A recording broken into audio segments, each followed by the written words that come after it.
Գյումրիում կհնչեն գարնանային մեղեդիներ։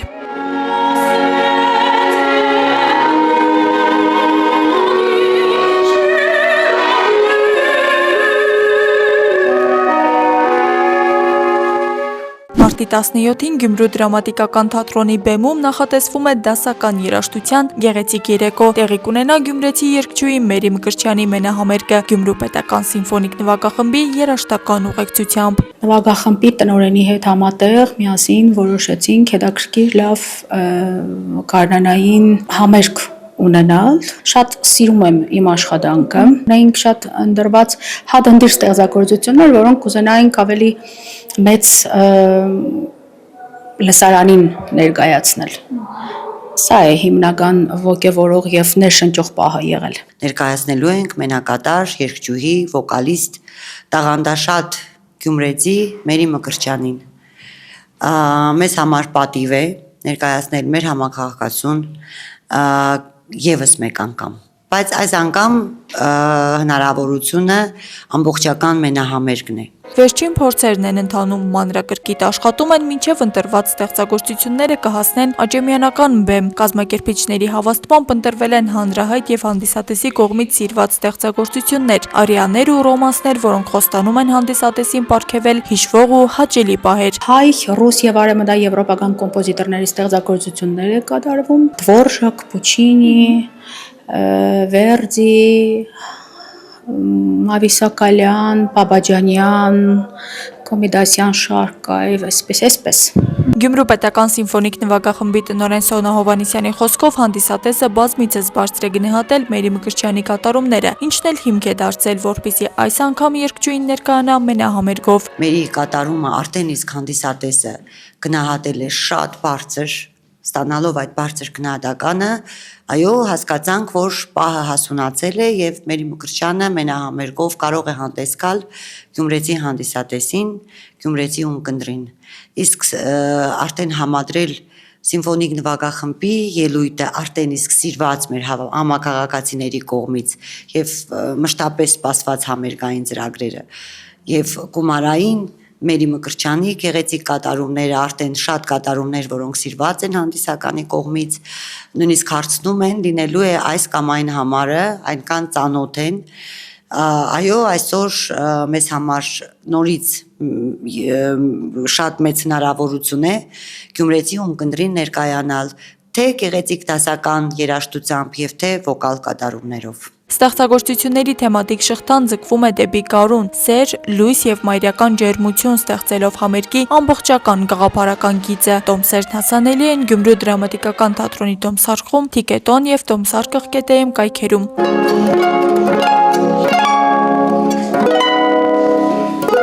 Աստղիկ Խաչատրյան, Խան Հովհաննիսյան, այսօր։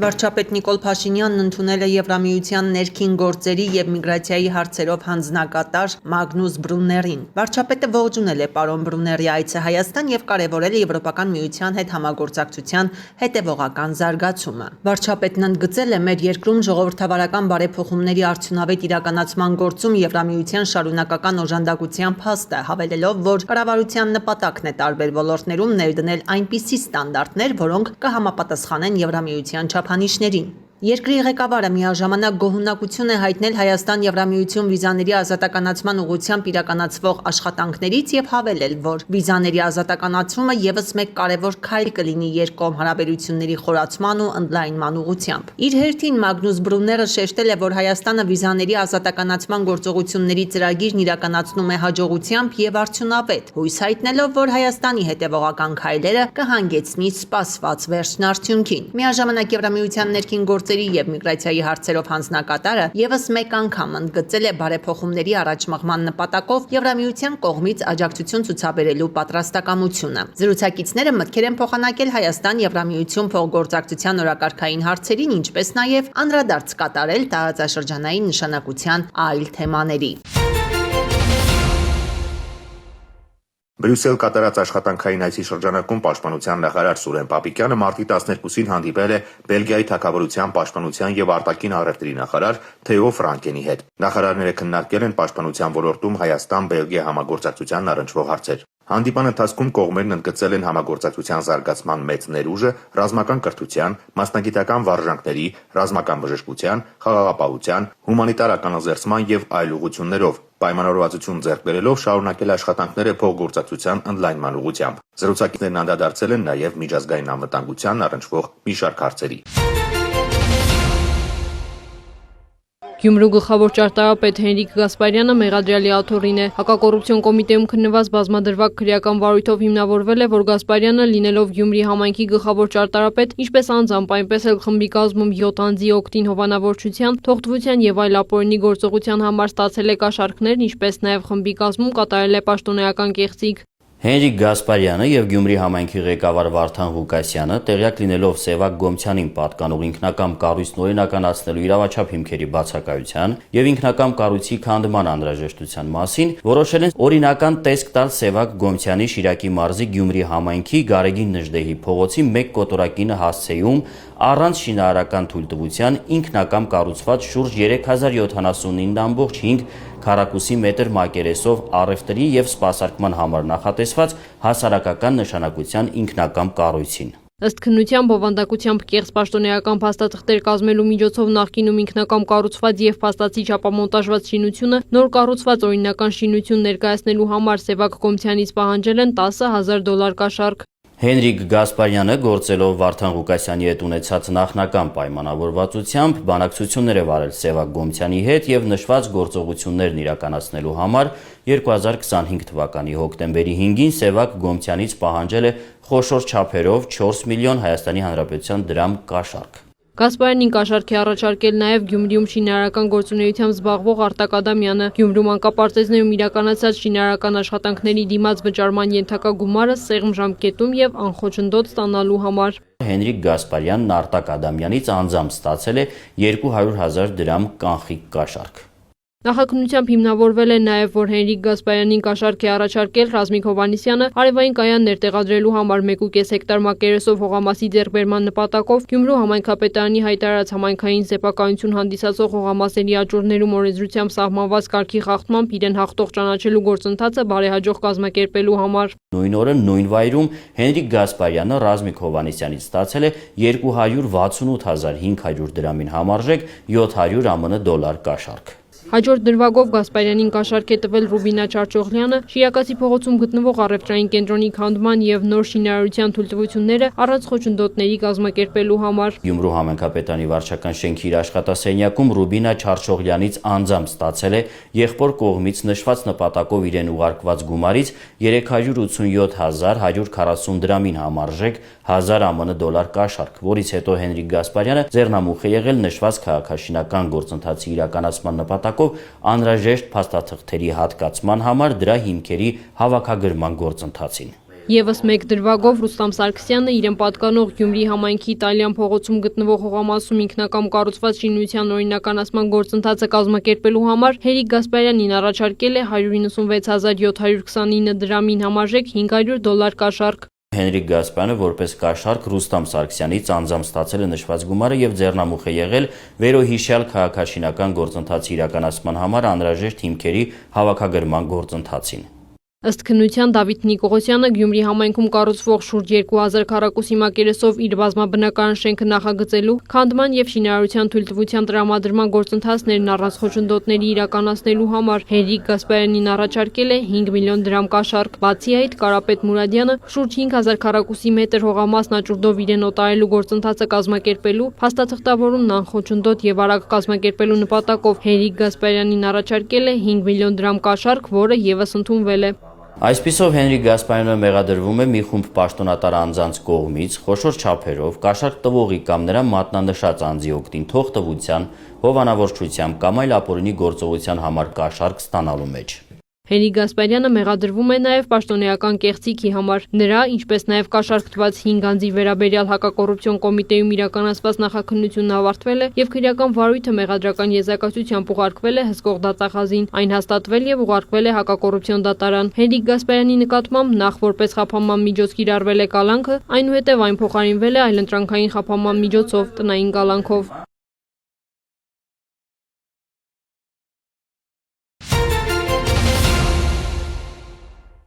բոլոր լաբորատոր սարքերով հագեցած ենք,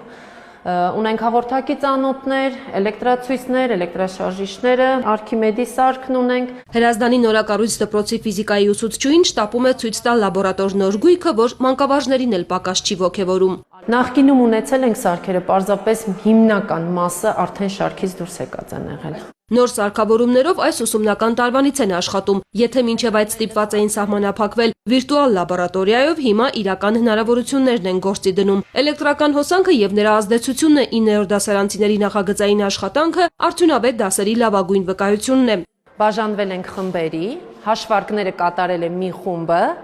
հավաքել են մյուս խումբը եւ ամբողջությամբ իրականացրել են ամբողջը։ Աշակերտների պատկերացրած փոքրիկ բնակավայրը լուսավորելու համար 6 շաբաթ է պահանջվել։ Գործը գլուխ բերելուն օգնել են նոր ամպերաչափերը։ Փորձանոթի մեջ ավելացնում ենք 2 կտորցինք,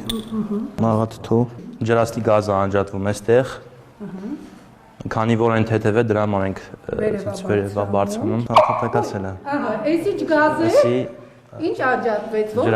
ջրաստի գազը։ Նոր հնարավորությունները բնագիտական առարկաների նկատմամբ նոր հետաքրքրություն են առաջացրել։ Ռազմիկը դեռ չի բարձրաձայնում ինչ մասնագիտություն է ընտրելու, բայց չի հերքում։ Այս դասերը կարևոր դեր ունեն։ Լաբորատորիայի բոլոր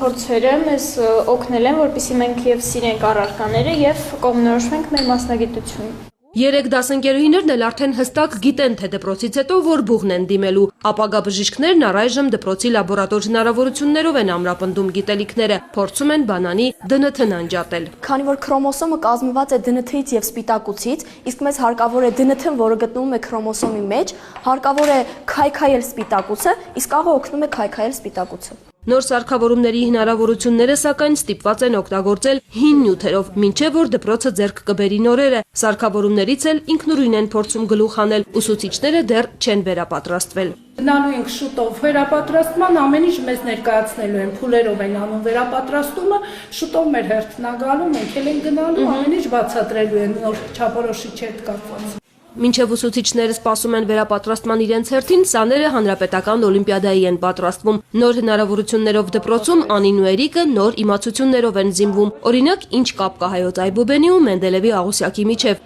Ոտառը հայոց այբուբենում 24-րդն է։ Ս-տառը 29։ Կ-տառը այստեղ 15-րդը եւ ի-տառը 11-ը։ Ընդհանուր կազմում է 79, դրանք համոզվենք։ Ոսկի տարի կարգաթիվը այստեղ 79 է։ Իսկ աշխարհագրության դասարանում օթերևութաբանության մինի կայանն է աշակերտներին գրավում։ Սարքի շարժիչ ուժը դպրոցի տանիքում է, դասարանում մոնիտորի օգնությամբ հետևում են եղանակային փոփոխություններին։ Եթե նախկինում երեխաներին տանում ենք մեր մարզային օթերևութաբանական կայան, այսօր արդեն այդ հնարավորությունը մեր դպրոցում կա։ Տարբեր քարտեզներից մինչև օգտակար հանածոների տեսակներ, առարկային անհրաժեշտ բոլոր հնարավորությունները կան։ Այս կամ այն բնագիտական առարկայի նկատմամբ աշակերտների հետաքրքրությունն ավելացնելու համար ջանք չեն խնայում, նոր գույքի հետ ստացած փոքրիկ ակվարիումն են անգամ օգտագործում, ձկներին էլ երեխաներն են խնամում։ Անհրաժեշտ գույքով զինվելուց հետո հատուկ ակտիվությամբ են անցնում նաև ֆիզկուլտուրայի դասերը։ Տարիներ շարունակ դպրոցը հնարավորություն չի ունեցել եւ առարկան մնացել է անտեսված։ Այն դեռ 1 տարի առաջ ընդամենը թեորիա էր, այսօր նոր դպրոցում իրական գործնական աշխատանք է։ Հենց դա էլ աշակերտներին ստիպում է հատուկ ոգևորությամբ դպրոց շտապել։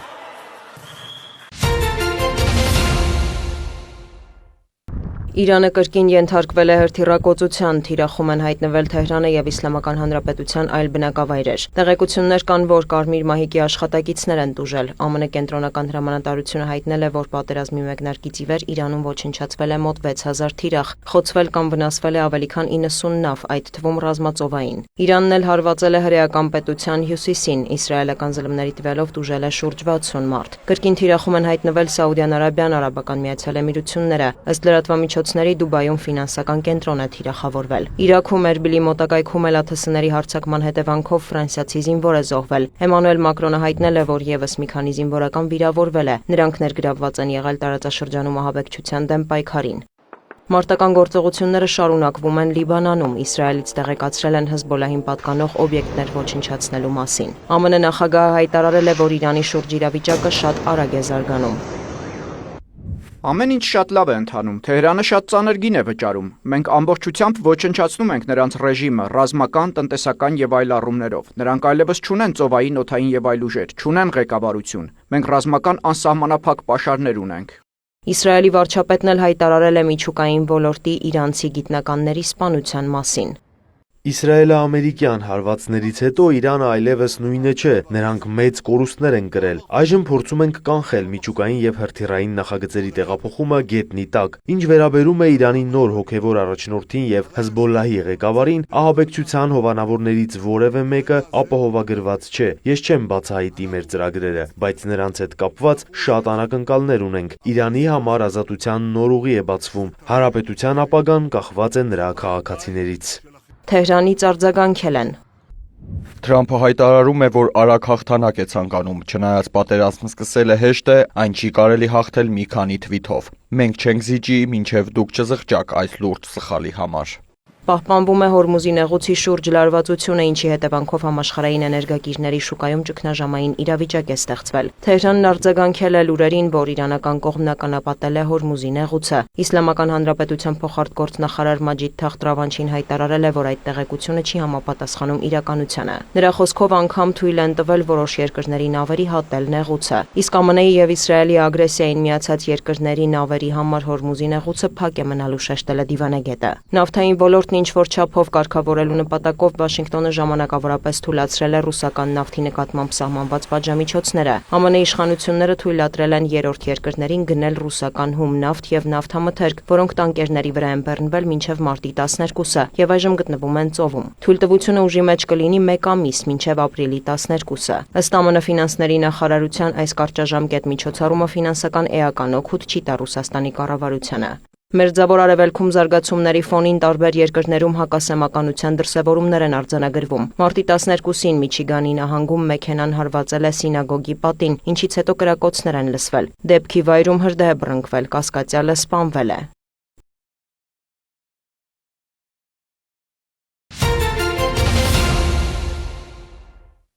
Երկու տեքստ նույն ժամանակաշրջանի վերաբերյալ, մեկը պատմությունից, մյուսը գրականությունից։ Սովորողները կհամադրեն ու կհակադրեն նյութերում եղած փաստերը եւ վերլուծելով դրանք կգրեն էսսե։ Պատմություն եւ գրականություն առարկաներից քննությունները 9-րդ դասարանցիներն այս տարի առաջին անգամ նոր ձևաչափով կհանձնեն։ Մինչ աշակերտներին վերլուծական այդ աշխատանքների նրբությունները բացատրելը նախ ուսուցիչներն են վերապատրաստվել, ժանրը խորապես ուսումնասիրելու, կարողությունները զարգացնելու համար։ Դժվարություններ բնականաբար կան, որովհետև ունենք կրթական տարբեր առաջադիմություն ունեցող սովորողներ,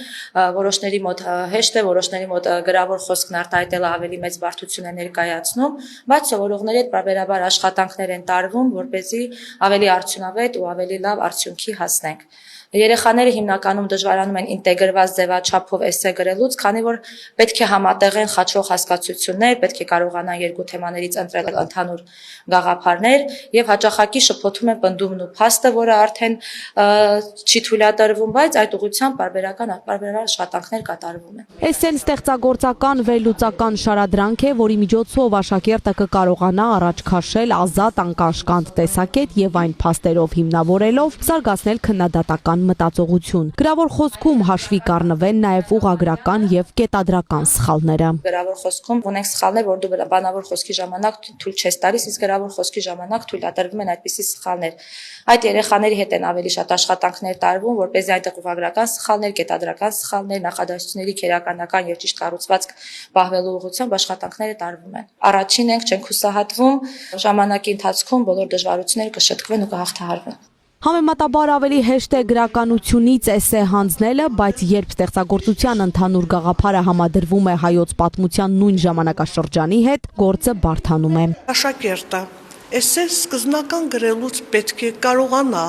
պատմությունից հստակեցված պնդում ներկայացնի, ապացուցի պատմական փաստի ճշմարտությունը, իսկ դա անելու համար պիտի ունենա յուրովի պատմական գիտելիքներ եւ իմացություն։ Էսսեին վաղուց են ծանոթ աշակերտները նորության մասին լսել, մտահոգվել, բայց չեն ընկճվել։ Թերություններ կունենան, սակայն լիահույս են կհաղթահարեն դրականի շեմը։ Իմ կարծիքով էսսեն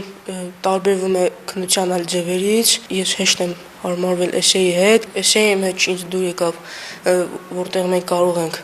ազատ արտահայտել մեր կարծիքը, դիրքորոշումը, տվյալ նյութի վերաբերյալ, մեր մտքերը, գիտելիքները ազատ արտահայտել։ Կարծում եմ ավելի հեշտ կլիներ, որ մենք քննությունը թեստեր հանձնեինք, քանի որ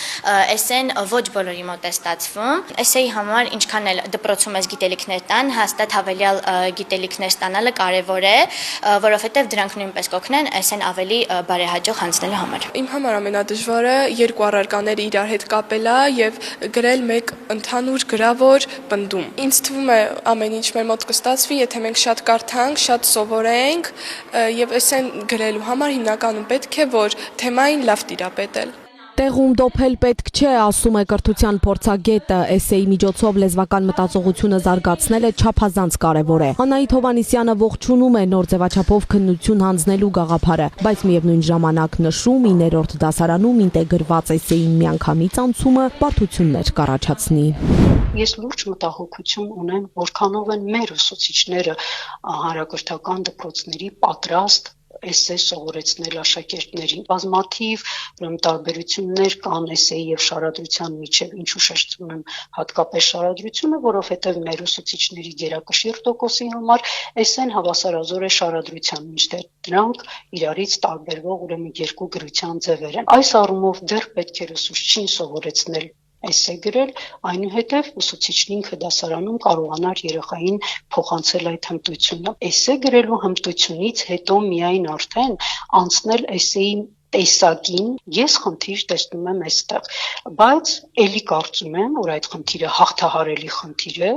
եթե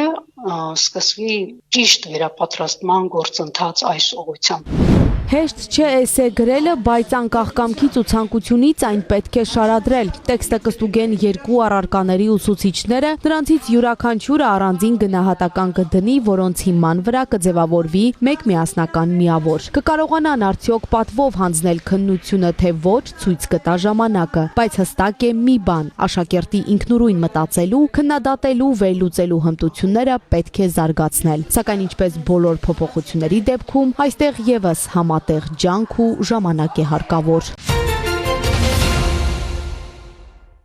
Որքանով են Վարդենիսում պարզագույն թաքստոցները մատչելի հաշմանդամություն ունեցող անձանց համար։ Ակադ եւ Ռեստարտ Գավառ հասարակական կազմակերպությունները կանայք որպես խաղաղաշինության դեսպաններ ծրագրով ուսումնասիրել են ու պարզել, որ հաշմանդամություն ունեցողները ոչ միայն պատսպարվել, այլև նույնիսկ մուտք գործել չեն կարող այդ թաքստոցներ։ Փորձում են խնդրին լուծում տալ համայնքապետարանի հետ համատեղ 5 պարզագույն թաքստոցների բարեկարգման եւ մատչելիության ապահովման ուղղությամբ արդեն որոշ քայլեր են ձեռնարկվել։ Մենք այսօր մեզ հետ բերել ենք աջակցող տեխնոլոգիաներ, որոնք որ օրինակ կարող են օգտագործել, եթե աստիճաններ կա, այդ սարքավորումները դնել, որպեսզի այդ աստիճաններով կարողանան մարդիկ մուտք գործել պարզագույն թաքստոցներ, նաև բերել ենք ինչ-որ սայլակներ, քայլակներ։ Տեխնիկական աջակցությանը զուգահեռ նաև դասընթացներ են անցկացնում հաշմանդամություն ունեցող անձանց խնդիրներով զբաղվող կազմակերպությունների, նաև ուսումնական հաստատությունների եւ տեղական ինքնակառավարման մարմինների ներկայացուցիչների համար։ Քանի որ անվտանգության հետ կապված հարցեր են, մենք հաշվի առանք մեր սահմանամերձ դիրքը եւ այն կարևոր գործողությունները, որոնք որ պետք է ապահովեն անվտանգությունը հատկապես հաշմանդամություն ունեցող կանանց շրջանակում եւ այդ դասընթացների եւ մնացած հանդիպումների ընթացքում կոնկրետ մենք նախանշեցինք, որ մենք կարիք ունենանք հատկապես թաքստոցների կահավորման։ Թաքստոցները կարգի բերելու ուղղությամբ համայնքում աշխատանքներ իրականացվել են, սակայն պայմանները հիմնականում դեռ անբարենպաստ են։ Մենք առաջարկությունների փաթեթ ենք մշակել, որը ներկայացնելու ենք եւ կառավարությանը, եւ նախարարություններին, եւ համայնքապետարաններին, որպեսզի ավելի մեծ ուշադրություն դարձնեն հենց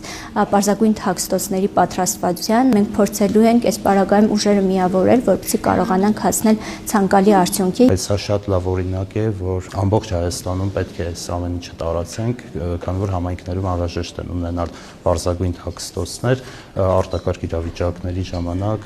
համայնքը որպեսզի կարողանա դիմակայել։ Կանայք որպես խաղաղաշինության դեսպաններ ծրագրի հիմքում ՄԱԿ-ի անվտանգության խորհրդի կանայք խաղաղություն անվտանգություն օրակարգի 1325 բանաձևն է ուղղված հակամարտությունների կանխարգելման եւ լուծման գործընթացներում կանանց մասնակցության ակտիվացմանը։